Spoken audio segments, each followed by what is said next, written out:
우리 이번 수능에서 보면 representation이란 표현이 진짜 많이 나와요. 그래서 이 representation에 대해서 오늘 한번 끝판왕 문제를 한번 보도록 하겠습니다. 그게 37번 문제입니다. 상당히 반 이상 맞추신 문제입니다. 그리고 이 문제가 어렵습니다. 어려운데 이렇게 맞춘 이유는 형식상에 다른 말로 하면 야매스럽게 풀면 그냥 맞춰집니다. 그래서 그런데 실제적 내용은 상당히 어려운 겁니다.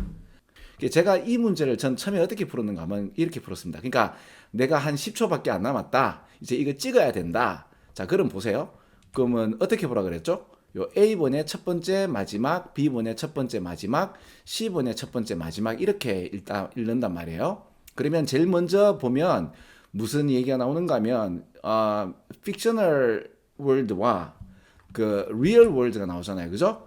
그리고 real world이 이게 뭔가 하면 진짜 세계를 뜻하는 거 아니에요. 그러면 자 봐요. 그럼 이걸 갖다가 색깔을 먼저 한번 칠해 봅시다. 나 이거 읽었단 말이에요. 그죠? 그 다음에 이거를 받는 문장을 찾았어요. 여기 하나 나오네. 그죠? 여기 하나 나오고 그 다음에 없고 여기 나와요. 그러면 자 내가 야매스럽다는 말은 무슨 말인가 하면 이때까지 우리 수능에서 A가 처음으로 온 거는 작년 3월 고등학교 1학년 문장 이 A가 처음 한번 나오고 이때까지 한 번도 나온 적이 없거든요. 그럼 A는 제끼는 거예요. C번이에요. 그 다음 밑에 보니까 인간의 마인드에 의해서 인지된다고 하죠. 인간의 마인드. 그럼 이걸 받는 게 이걸까인데 인간의 마인드에서 인식된다는 말은 저는 이거라고 보는데 여기서 이거를 찾는 친구들은 별로 없었을 것 같아요. 내 생각에. 이건 제 생각입니다.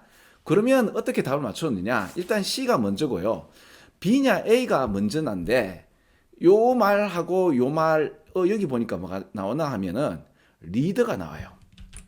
리드가 나오면서 그 다음에 그러니까 독자가 나오고 author 뭐예요? 예, 작가가 나오죠. 그러니까 내가 10초밖에 없단 말이야.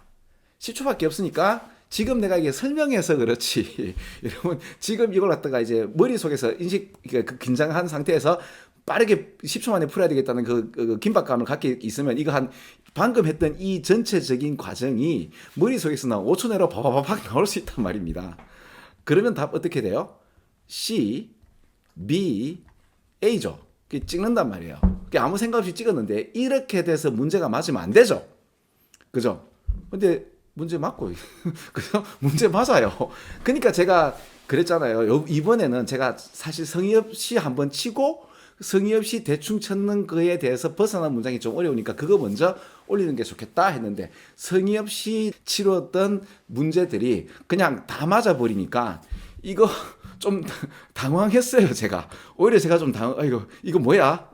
이번 시험 왜 이래? 이래가 다시 처음부터 각 잡고 읽으니까 상당히 좀 어렵던 문제였어요. 그러니까 아니나 다를까 그 문제에 대한 해설서, 평가원의 해설서를 보면 좀 엉망이세요. 예, 그 말이 무슨 말이냐? 예, 어렵다는 얘기죠. 예. 그러면 자, 여기서 내가 representation, 그죠? 표상에 대해서 제가 한번 말씀을 좀 드릴게요. 자, 일단 내 말 한번 들어보고 못 알아먹으면 이거보다 더 찬란한 문장이 C번이에요. 제가 C번을 설명하기 전에 조금 한 단계 낮은 문장으로 제가 설명드리고 그거보다 한 단계 높은 문장을 한번 보세요. 그러니까 제가 하는 말을 좀 알아들으셔야 됩니다. 자, 우리 인간은 자연의 객관 세계를 그대로 받아들이는 리플리케이션, 즉 복제해서 그대로 받아들이지를 못해요. 왜냐하면 물리학적으로도 이 에너지 효율상으로 이게 있는 그대로의 세계를 다 받아들이는 게 말이 안 돼요. 생물학적인 한계도 있고요. 그래서 외부 세계에 있는 것을 그 나의 생물학적 한계로 인해서 interpretation, 즉 해석해서 받아들여요. 그래서 생긴 새로운 두뇌 속에 있는 그 우주가 해석된 우주죠. 그걸 representation이라고 해요. 표상이라고 해요. 무슨 말인가 하면 같은 시간 같은 공간, 참 우리는 어떤 시간 어떤 세계에 살고 있어요? 저는 옛날에 이게 몇 년 전만 하더라도 내가 지금 하고 있는 이 강의는 같은 시간 같은 공간에 같이 함께 어우러지면서 이 표현을 얘기를 했는데 우린 지금 다른 시간, 다른 공간에서 같은 동시성을 갖고 있잖아. 그죠? 대단한 세계죠. 자, 그럼 다시 뭐 일단 헛소리가 뭔가 다시 돌아와서 자, 그러니까 같은 시간 같은 공간에 내 수업을 듣고 있다고 해요. 근데 누구는 지루하고 누구는 재미있고 누구는 좀 이따가 라면 끓여 먹어야지. 다 각자의 우주를 각자의 해석된 이 사실을 받아들이면서 다 다른 우주죠. 그죠? 다 다른 세계를 지금 경험하고 있잖아요. 한 사람은 지루하고 한 사람은 목소리가 이게 왜 이래 그러고 한 사람은 불만이 많고 한 사람은 되게 재밌고 맞죠? 그런데 이제 우리는 같은 것을 공유한다라고 착각하는 존재 아닙니까? 그럼 지금 각자의 우주를 만들어낸 그 해석된 세계가 표상이에요. 이게 어렵나? 그러면 이게 더 쉽나? 한번 볼게요. 자, 원래의 세계예요. 자, 근데 이 원래의 세계는 자, 객관적 세계를 갖다 이제 이 원래의 세계를 뭐라고 표현하는가 하면 자, infinite chaos of events and detail이라고 표현해요. 이게 다 어렵나? 이벤트와 그러니까 이 사건과 세부적인 상황에 대한 무한한 이 무질서의 세계가 객관적 세계죠. 존재하는 세계죠. 근데 이 존재하는 세계, 그러니까 너무 무질서하고 너무나 이 무한한 세계를 다 못 받아들이죠. 그 우리는 어떻게 해요? 우리 인간은 골라 잡아서 인식하죠. 그래서 이게 조직돼요.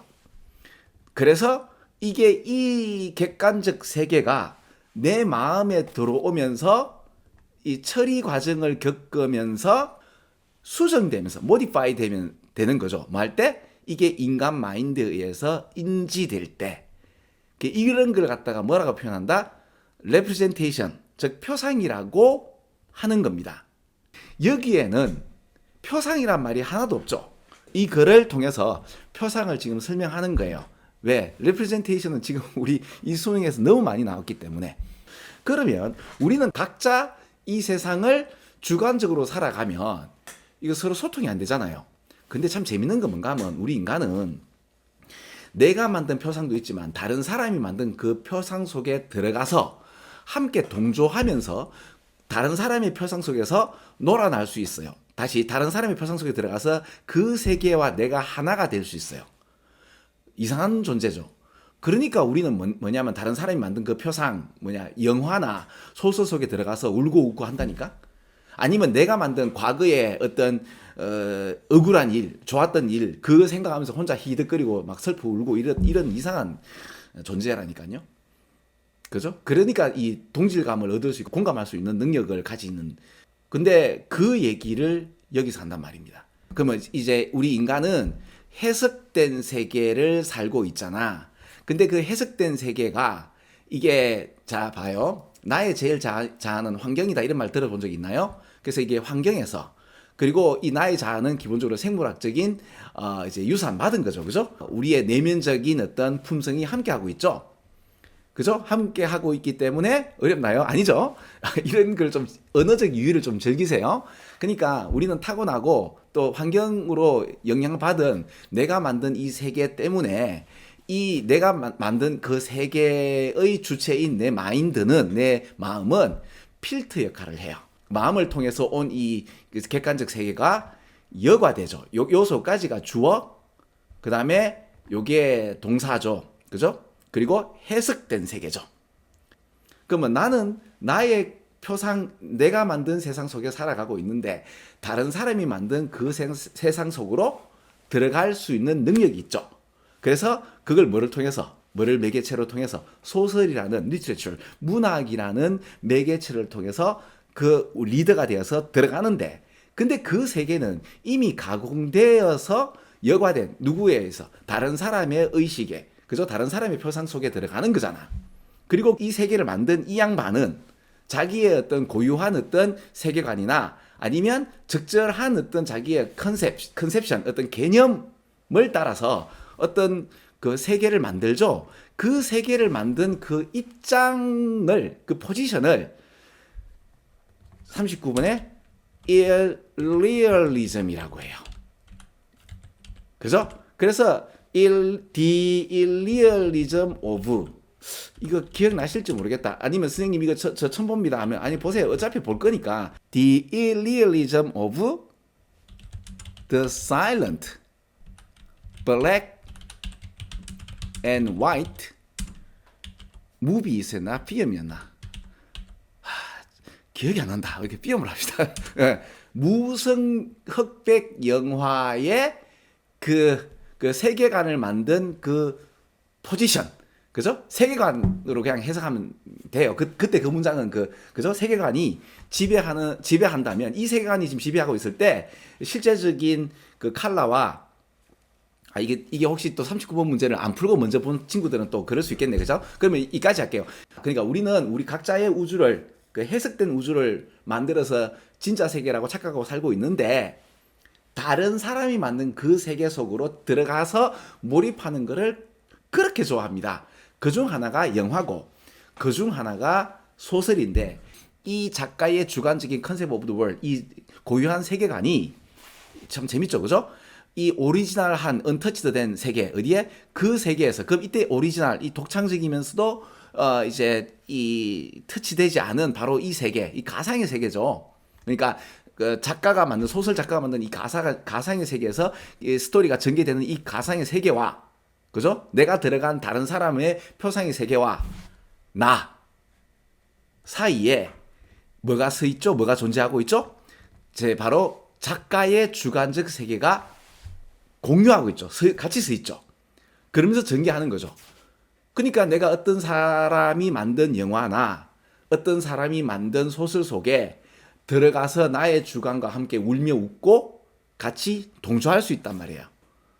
대단히 독특하면서도 이상한 존재가 이 인간이라는 거 이런 거를 여기서 또 다시 볼 수 있죠. 그죠? 그러니까 해석을 해서 왔다 갔다 하면 상당히 어려운 문제인데 형식적으로 그냥 탁탁 뽑게 되면 그냥 해석 안 하고 맞추는 것이 훨씬 쉽게 되는 문제라서 저는 조금 이거를 이번 수능을 어떻게 평가를 해야 될지 예 모르겠어요. 예, 자 계속해서 그 다음 또 문제를 올릴게요. 자 여러분 안녕.